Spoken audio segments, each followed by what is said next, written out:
ملک میں corona virus کی وبا کی روک تھام جماعت اسلامی کے فلاحی ادارے الخدمت فاؤنڈیشن کی خدمت خلق کی سرگرمیاں کراچی سے پشاور تک ایک مثال بن گئی ہیں۔ الخدمت فاؤنڈیشن خیبر پختونخوا نے اس سلسلے میں مزید 2 محکموں کے سینکڑوں ملازمین کے مفت اینٹی باڈی ٹیسٹ کیے ہیں۔ کینٹ ریلوے اسٹیشن پشاور میں الخدمت فاؤنڈیشن نے معروف عالمی ڈائگنوسٹک ادارے روش کے تعاون سے free antibody test camp کا انعقاد کیا، جبکہ دوسری جانب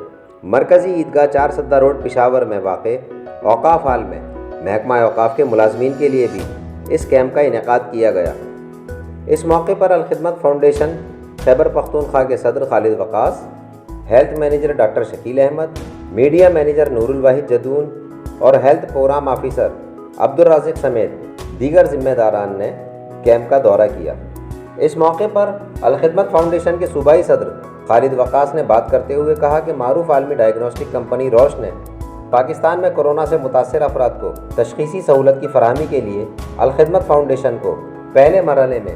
5000 اینٹی باڈی ٹیسٹ کٹس فراہم کی ہیں، جس کے بعد الخدمت کی مہم مزید تیز ہو گئی ہے۔ انہوں نے بتایا کہ اس مہم میں اب تک مختلف سرکاری اور نیم سرکاری اداروں کے دفاتر میں کام کرنے والے سینکڑوں افراد کو گھر کی دہلیز پر مفت طبی اور تشخیصی سہولت فراہم کی گئی ہے۔ الخدمت کی خدمت انسانیت کا یہ سفر جاری ہے تاکہ ملک سے کورونا کی وبا کا خاتمہ کیا جا سکے۔